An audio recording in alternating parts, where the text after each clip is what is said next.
Today, I have the great pleasure of speaking with Nancy Snowden. Nancy is the lead manager, educational experiences for MPI, Meeting Professionals International. We're going to speak about mental health, emotional intelligence, financial literacy, humor, improv, and unschooling. A really packed session and dialogue with Nancy. Enjoy my conversation with Nancy Snowden. Hello, and welcome to a new episode of the Business of Meeting podcast. And today, I have the great pleasure of speaking with a guru in education, and she can speak about so many different topics. Nancy Snowden is and don't correct me if I'm getting it wrong, the lead manager, educational experiences for MPI, Meeting Professionals International. Bravo, you did brilliantly, Eric. Nancy, thank you so much for taking the time. We're going to talk about many different topics. We're going to talk about mental health. We're going to talk about data and storytelling, emotional intelligence, financial literacy, so many different topics. But how did you get to where you are today? And can you speak on so many different topics? What's your story? Oh, my goodness. Well, if you ask Jesse States, I just appeared out of the mist, and then there I was. But no, in reality, I started a completely different career trajectory. So after grad school, I got my graduate degree in adult education and a plethora of other subjects, because why not study it all while you're there? And I actually started working for universities and then with international nonprofit organizations that had chapters and clubs on student campuses. And so while I did event planning to a very low level degree on college campuses, I really worked in the education and development realm, mainly within leadership, within wellness, within emergency response and risk reduction, as you can imagine, with college students. And so I did that for almost 9 years. And at one point, I just realized that higher education really had a really defined box that they wanted to put me in terms of these are the confines of what you can create. And I was really tired of that. I knew that I had the potential to do something more interesting. And so I actually started looking for a job. I spent almost an entire year job searching in 2018. And a friend of a friend who used to work at another organization that I was at the time, they posted this role, or what was my original role at MPI. And so I said, hey, you don't know me except through this other person, but I need you to tell me everything that I need to know about this organization. And sure enough, it panned out. So I came to MPI very non-traditionally, and I laughed because Jessie was laughing because she said, I thought I had to have someone from the industry. I thought there was no other way that this person could figure it out. She's like, then you appeared, and I knew it was right. So it's very non-traditional, but I have been so embraced by this industry and by the community of event and travel and destination professionals. And it is so much fun. I love it. I don't have to be in the box ever. I don't know if I color inside the lines ever. And so it's a lot of fun. That's awesome. And Jessie's phenomenal. I love her. She's absolutely amazing. And actually, the reason I asked you to come on the podcast, and I didn't know you could speak about all those different topics as well, which we're going to do in a minute. But it's also because you are take the stage to speak about event wellness and about personal wellness in this day and age, when everybody is talking about, excuse my French, I'm going to say it so Paul can tell you anything, but I don't want to deal with asshole. So you didn't say the wrong word. I said it. But a lot of my friends are just changing career and just thinking after those 2 years, what am I doing? Why am I working with the people I'm working with? What am I doing the job I'm doing? So if you can start by sharing with us, the main point of the presentation you're giving about even wellness, about personal wellness in general. Oh, gosh. Well, I mean, I worked in the wellness education space from really a health promotion space. So what that means is when you see commercial wellness of physical activity, taking your vitamins, drinking your water, that's really what health promotion standpoint wellness is. And consumerism has gotten a hold of that and just taken it like a Tasmanian devil. And so that's why there's this one notion of wellness that is very much around what you own, what you participate in, what you put into your body. And none of that's wrong or bad. I really categorize that as kind of the woo of wellness, which is it's fun. I always make the joke when I do my transformational power of wellness presentation that I own a Peloton, but if I don't use it, it has no impact on my wellness by osmosis, right? But that's how a lot of people view consumer-based wellness. And truly, what I tie wellness back to, especially professionally, is my own intersection there. Because while I gave you kind of a brief synopsis of where I came from and how I got here, what isn't included in that is the really difficult and sticky part that a lot of people face during the pandemic or are facing right now, which is they have found themselves in a place in which they are no longer capable of functioning due to the level of overwhelm that they are experiencing in that current role. Mine was to the point that I went into a short-term care facility between starting at MPI and leaving my last job because I needed that much of a break from the world in order to say, can I get this together to move forward? We have come so far since then as a society through the pandemic. It was like a huge light switch went off for people because they realized that living to the point of overwhelm is not okay. It's not acceptable. And it does not have to be that way. And that is the whole other side of wellness that we see. And what I think is really fascinating about the events industry is event professionals are uniquely positioned to design and create experiences that can underpin that component of wellness, that side of wellness in a very, very different way. And it's in an integrative way.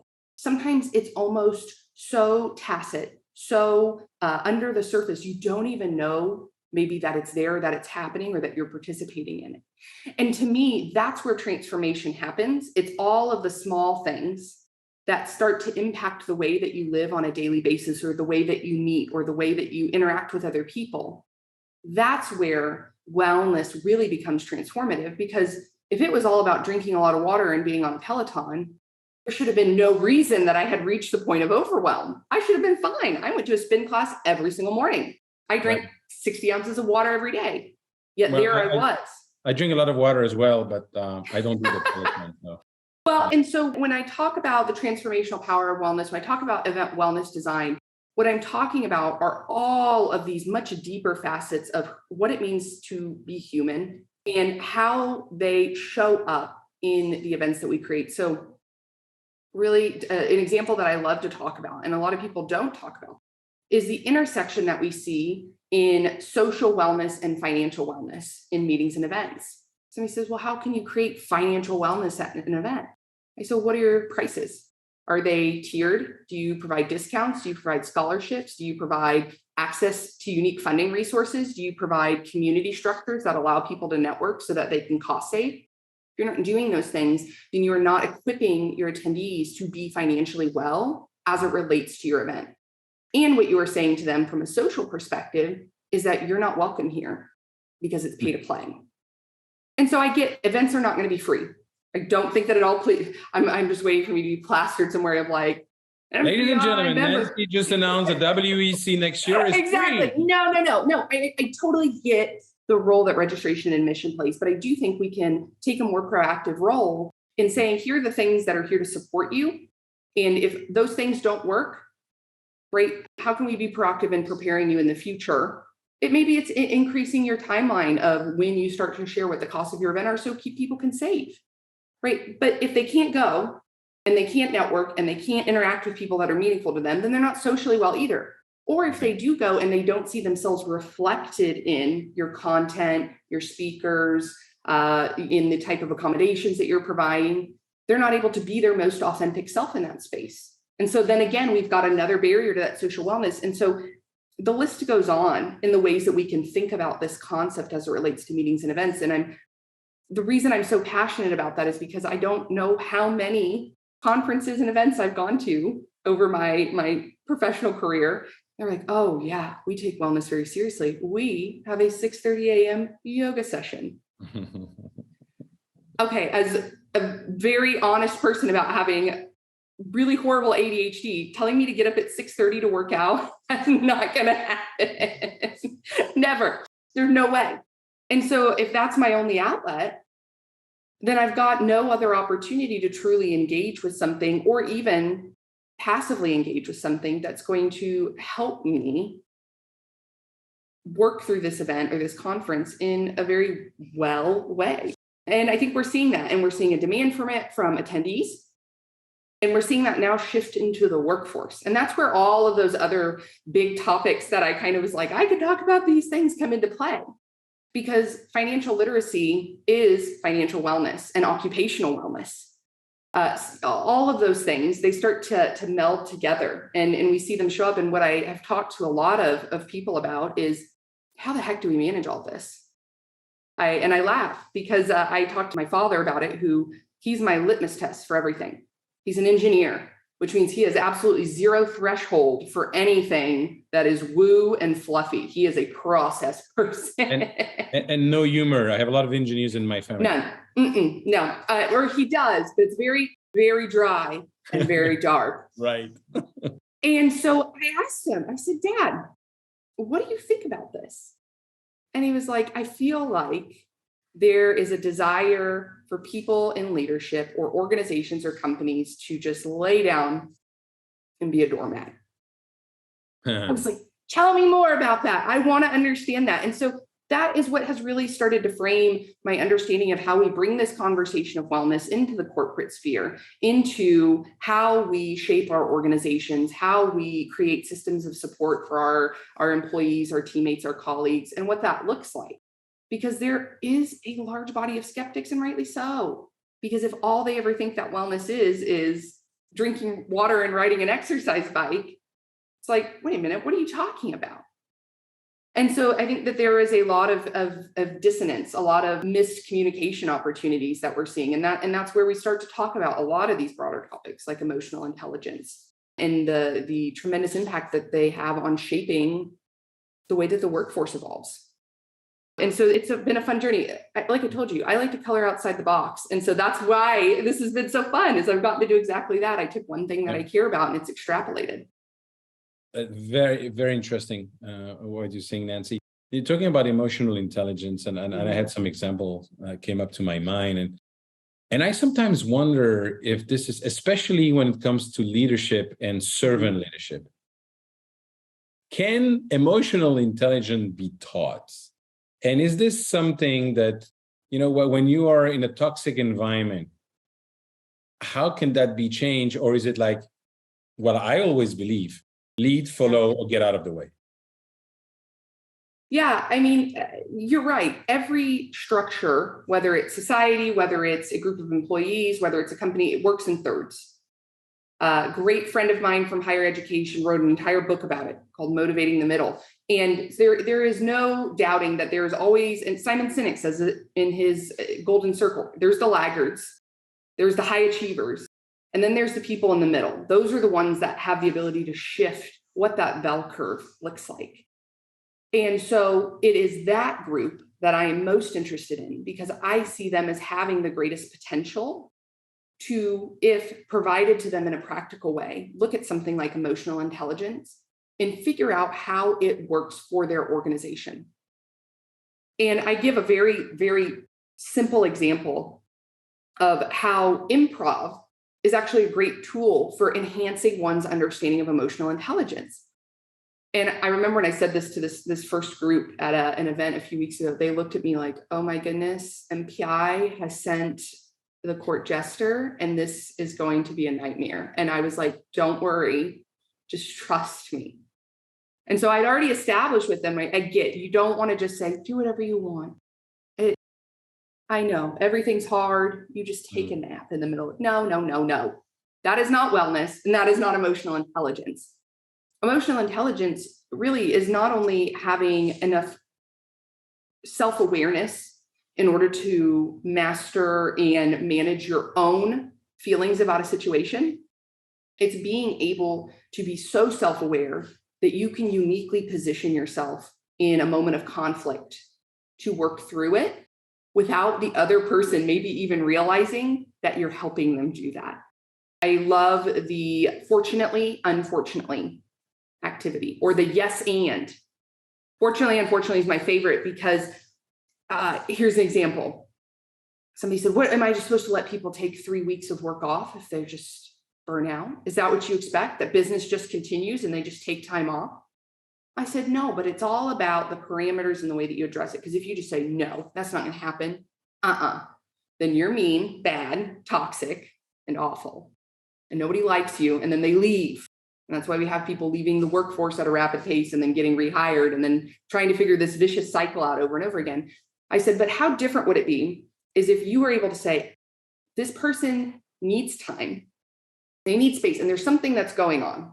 And they may be testing a boundary right now, trying to figure out where I stand in relationship to that. And I either have the opportunity to shut it down and make my stance known as, I'm not going to engage and you have no opportunity here, or I can utilize this situation appropriately to build a sense of psychological trust and work through it with this person. And I say there's no hugging involved and there is no crying, because that's like my dad's big non-negotiables is I'm not getting in a campfire circle and holding hands with people about this. Right? We've got to figure it out. I said, no, I agree.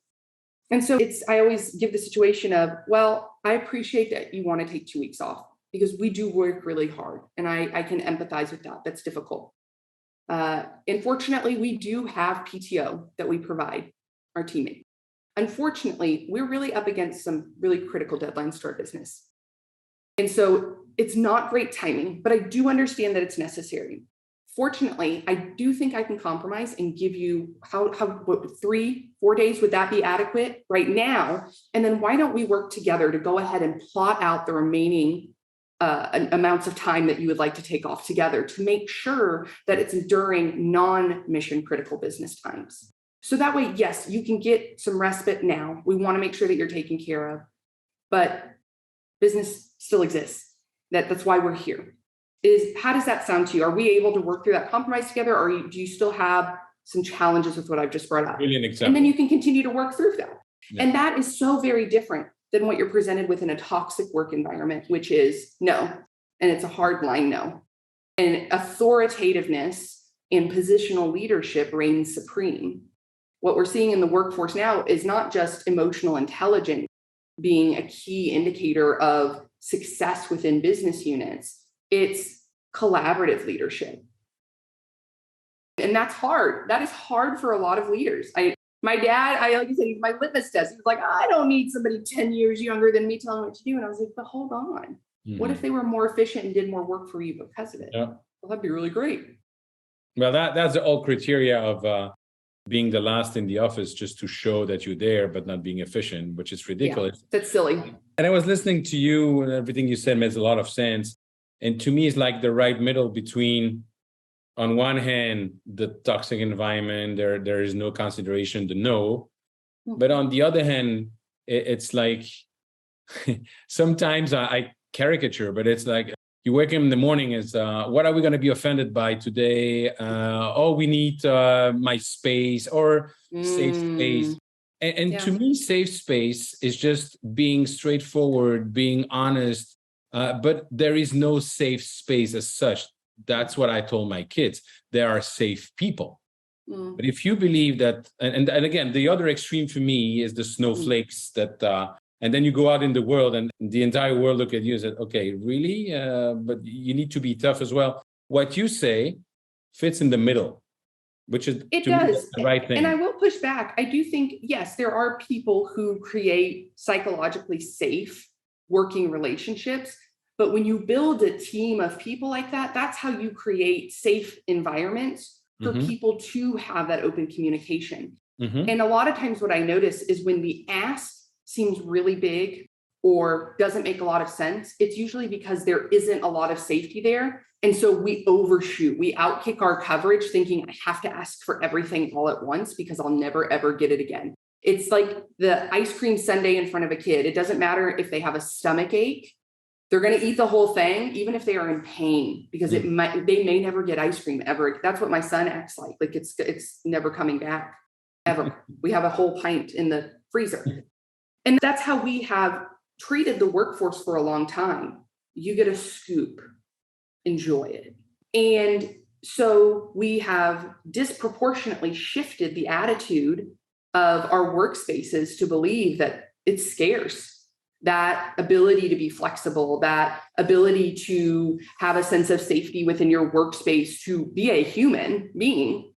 And so we overshoot and we say, no, I need it all. And I don't think it has to be that way, but you have to work really hard to get your workplace into a space in which that can happen. Correct. You know what I had to work very hard here, coming from Belgium and working in the US, is to build an environment where people are feel totally okay to ask tough questions. And so once a month, I have this Ask Me Anything question team.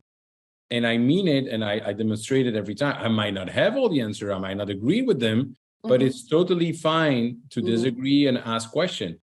That is something that you need to build over time. It's not overnight. To your point, it's really understanding people and creating the environment where they can contribute and they feel that they can contribute, and they're just not there to take orders and execute. And that is occupational wellness. Okay. And it truly creates a foundation for every individual's success, because when you think about occupational wellness, it's not just the job that you do, it's the things that you value. Inherently, a lot of times, the careers that we choose, the things that we do with our time in work are because we have certain values. Some people, they value making money. And so they are in roles, jobs where they can be very lucrative. And that's okay. That is a value, and that's absolutely acceptable. Me, I value being creative. So I am naturally going to want a work environment that embodies that and that embraces that and sees it as an asset. And so my values uniquely position me within the workforce of what occupational wellness looks like for me. But I also have to be able to articulate those things. I have been given projects that I hated. And will I do them? Yes. Will I go back and say, can I talk about, or can we talk about how we can think about this differently next time so that my strengths are better utilized? Because in this situation, it got done, but I was miserable. And I think we can find a way to make both people happy. And when you create a work environment in which you can do that, that's, I think, where you truly find success, is because there's that sense of self-advocacy and there's no fear around that.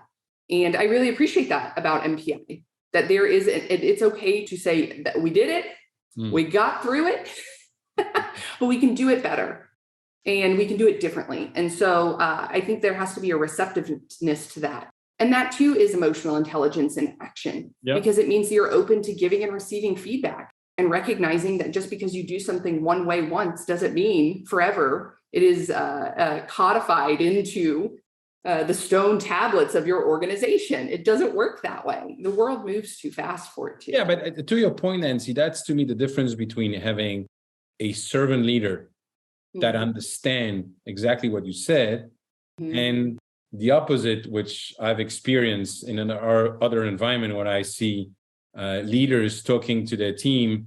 Like, for instance, you would be my boss, and you would say, Eric, what do you think we should be doing? Because I believe we should be doing that. It doesn't work. Right. At all. Right. Because you didn't actually want to ask the question. You just wanted to give yourself a runway to answer the question yourself. Yeah, no, and I agree. And again, I think that just comes from fear. I don't think that they are necessarily inherently bad people. I think there are people that are fearful of change and the unknown. Insecure about themselves. Oh, 100%. 100%. No, you say and, so. Oh, I said, well, and Seth Godin does a really good job of characterizing it. It's people who work within the confines of the lizard brain. And the lizard brain is that primal piece of your brain that works out of fear and response.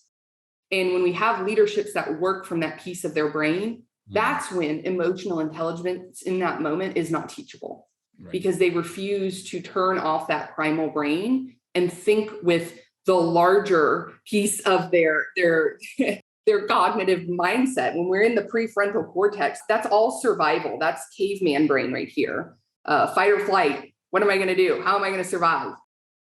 So we have to get out of that. And that's how I do believe we can teach emotional intelligence. I do believe that it's possible. There has to be a willingness, and there has to be an ability to be cognizant of that lizard brain and be able to turn it off. And so the next time you're talking about somebody and you say, oh, he's a lizard, I understand exactly what you mean. Yep. There's snakes and there's lizards, but we're talking about lizards. And then there's sharks as well sometimes. Oh, there are. Yes, absolutely. Nancy, you were talking about humor and improv. Mm-hmm. And as someone who likes to tell jokes and is very, light, and the more stupid the jokes, the more I laugh. How do you use that in an environment, again, where I feel like today people are offended by everything and anything? How do you use humor and improv in a professional context? Yeah, I think humor specifically, that is how I wield my own emotional intelligence. Because when I am self-aware enough of like, Nancy, you have bombed this. This is not going well. You did not do a good job. I could either dig my heels into the sand and say, no, I did a good job. You're wrong, which would be a complete lack of self-awareness. Or I could say, you know what? I missed the mark entirely. In fact, to such an extent that it is comical. And it is a way to relieve the pressure of everybody going, does she know? Does she know? And to say, oh, I know this is awful. And it allows that pressure to be alleviated. And it allows, I think, myself mentally to take a step back and go, whew. Now, I think the difference is that there are people in the work environment who they want to use humor to diffuse situations, but it's pointed at someone else. And when you make the decision to create humor out of someone else's situation, that's when you have shifted the control and the power dynamics. That's when I think in the workforce, I think specifically, people really get offended, because then it doesn't feel like, oh, Nancy gets it. She sees her role in this, or she's able to see the larger context of the situation. She's trying to diffuse it. Mm-hmm. Instead, it's, I'm getting made fun of. Got it. And whether true or not, because some people would say, well, that's not what I meant. Yes, I get that. But that other person felt that way. And that is still valid. Do I have to agree with it? No. Do I have to do anything other than discontinue whatever humor I'm engaging in? No. But it made someone feel that way. And so we have to acknowledge that. And so I think the offense piece is something we have to think about critically, about what the situation and the context is. And so for me, I use humor as a way to always self-reflect and diffuse what I've done, and just to be candid. Because at the end of the day, I posted on LinkedIn, I guess it's been 2 weeks now, and I have a 17-month-old Eric. And we're in that season of life where it's like ear infections and pink eye. It's just, I got him from daycare and he was licking a bookcase. And I said, why are you licking a bookcase? This is why you were sick, son. Right. And he's just like, what are you talking about, Mom? And this was like the 3rd week in a row that he had gotten sick with something. I was at my limit, but I had stuff that had to get done. We don't have a slow season. It is go, go, go. And yes, I know some people are like, why don't you just practice self-care and turn off? I don't want to. I like my job. I like what I do. I wanted to get it done. But here's the thing. Sometimes I send misspelled emails. One is because my brain moves faster than I type. 2 is because in that moment, I had a child who is fascinated with my cell phone and loves to just slap it while I'm typing. And so guess what? You are going to get, oh, I don't even know. Who knows? Who knows? And instead of saying, oh God, I'm so sorry. I can't believe I did that. Just please forgive me. I was like, you're just going to have to deal, because this is hilarious that I have a feral toddler climbing on me while I'm trying to send this email back to a business partner. Yeah, it's like the guy on Zoom, though, the little kid was opening the door behind him. Yes. Oh my gosh, get over it. It is what it is. And instead of making fun of that person and saying, well, I bet you did this, I could say, yeah, I'm a total nutcase. I've got a kid at home right now. It's crazy. We're doing our best. Let's just laugh about the fact that I've literally, I think there are well-behaved cats that were better than my toddler that day, right? And that's where I think humor comes into play, and it's that transparency. And here's what I think is really, really interesting here. And this isn't me bragging on that post, that it became viral to some extent. I did tell Jessie that I need an influencer contract now of like my presence. She rolled her eyes. I said, oh, you can talk to my people about that. But this is what I thought was interesting, is that post had over 80,000 interactions across LinkedIn. It had over 500 direct reactions. It had over 30 shares. And these are people who I'm not even first, second, and sometimes even third connected with. Interesting. And of the people that were interfacing with it, the top 20% were in leadership positions within their organization. And the second biggest category were mid-level professionals. And why do I think that that's interesting? Is because I think we have created a fallacy that people in leadership don't care or aren't interested, or that they're not people too, or they've created that fallacy about themselves because they think it makes them look like a really tough, strong leader. And that the people that are most crucial to our workforce right now, those people in those mid-level positions that have the opportunity to take it to the next level and really double down on creating what I want to call a concrete workforce, meaning one that we have such good retention that it's so solid. And we're losing them because we can't have humor. Yeah, absolutely. And talking about humor, I want to share with you a story that happened to MPI and to diffuse tension. It was a board meeting a long time ago when Hugh Lee was chair, and I was sitting next to Jaap Liethoff. Jaap is the owner of Hotel Van Oranje outside Amsterdam in the Netherlands. And there was the first discussion, I believe, at the board level in terms of sustainability and how we're going to incorporate that. And it was the old guard that didn't want to hear about it, and all the other people that thought, no, that's definitely something we should be moving into. But there was a lot of tension. I raised my hand and said, Mr. Chairman, I think there's also, can I state a point? And you look at me and said, yes, Eric. Said, I do believe that there's some positive side to global warming. And he was like, okay. So yeah, if you think about it, with global warming, the ice of the pole is going to melt, the level of the sea is going to rise, and finally the Belgians are going to get rid of the Dutch. And everybody likes that. Oh, whoa. And then Jaap and I start laughing. It was a joke, and but that's of course something that not everybody appreciated. We had a blast at that moment. But it's infusing oxygen into the room sometimes. I do think that we have gotten to a place in the workforce where we have it has been so serious. We've had 2 years of very serious, very tenuous work. It has not been a vacation. I don't know about everybody else, but I think this year, it was the first year I finally went, oh God. Yep. I think we're okay, because we've been functioning at 115 for 2 years. Yep. And it's exhausting. And so sometimes, we've got to breathe a collective sigh of oxygen back into the room of like, okay, we're still human.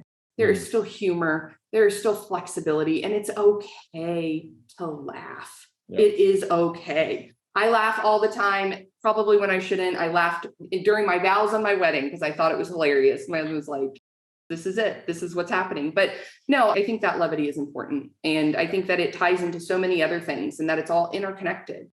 We don't breathe enough oxygen into the places that we occupy for 8 hours a day. And that's why we have mental health challenges. That's why we have people quiet quitting or quiet firing. Everybody's doing things very quiet. Yeah, right.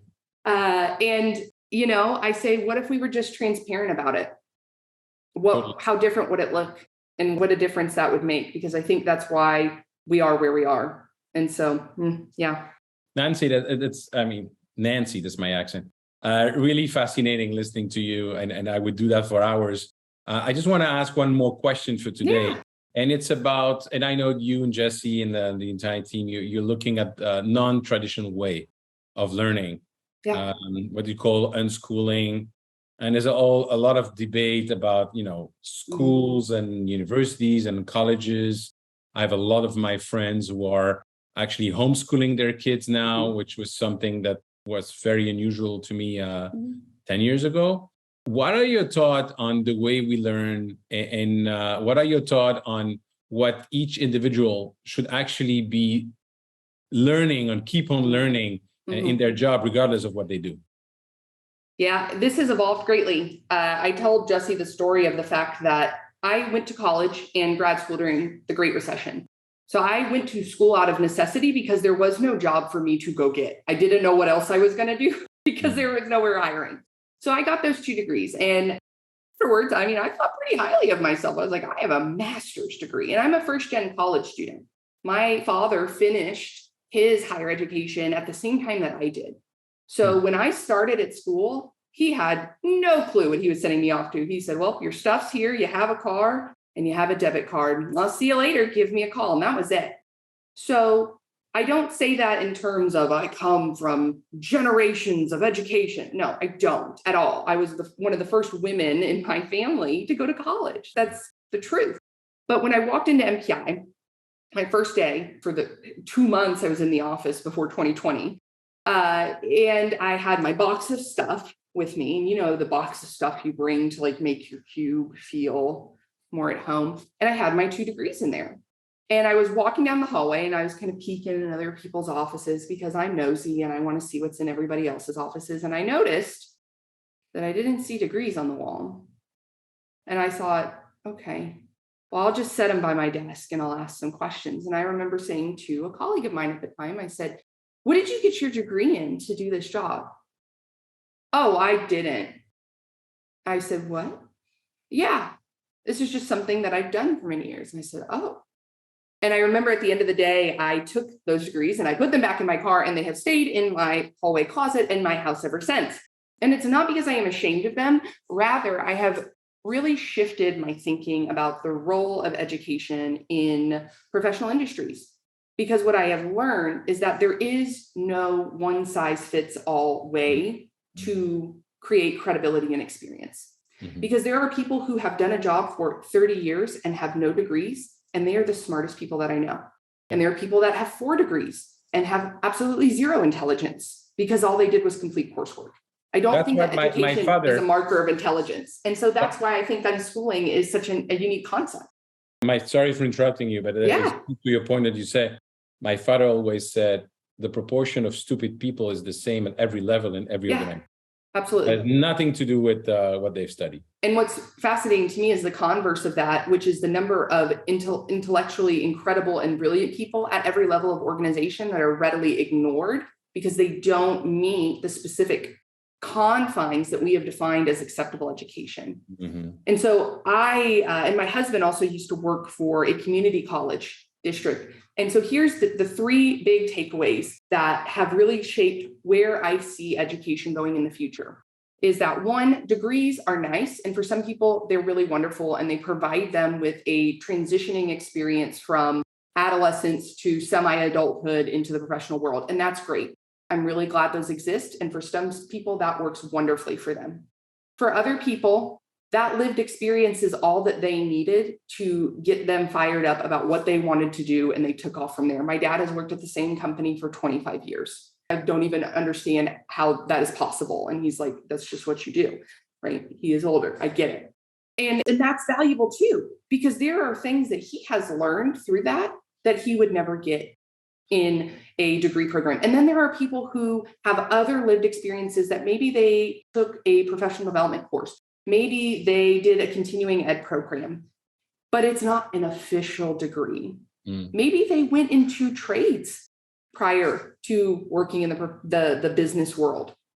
All of those things are good and important and valuable.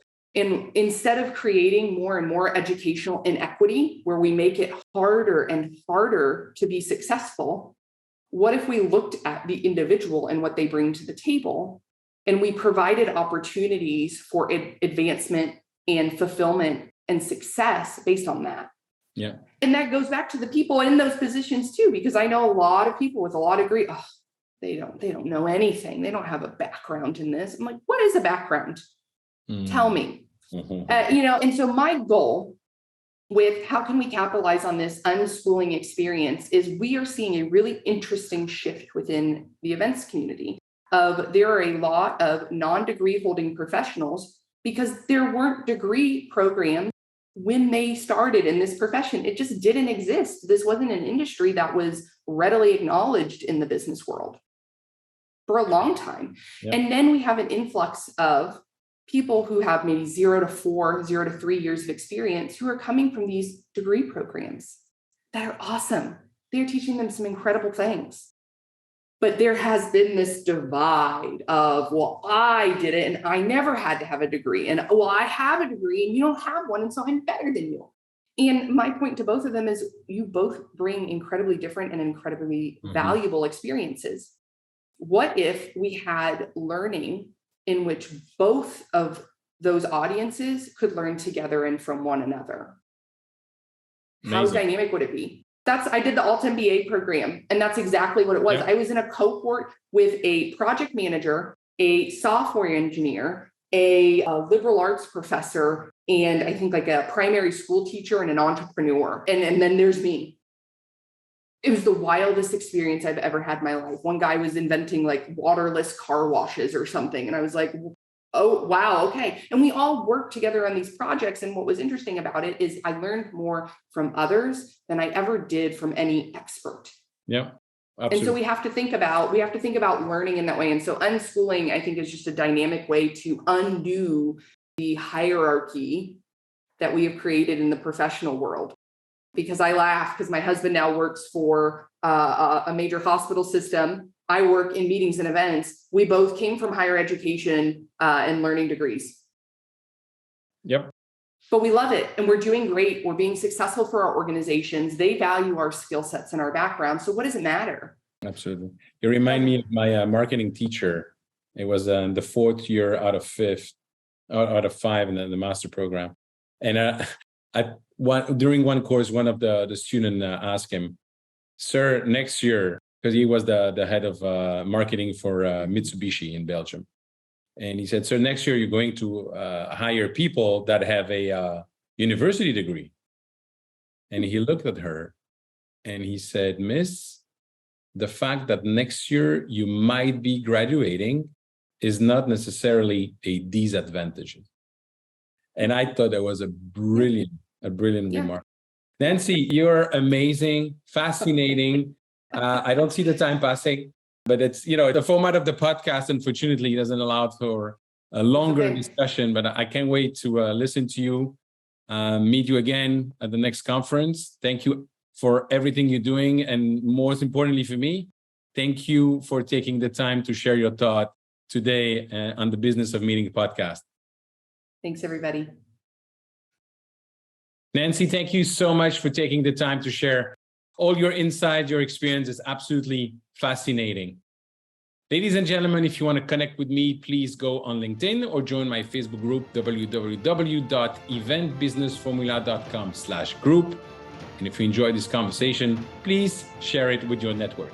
Thank you. Bye-bye.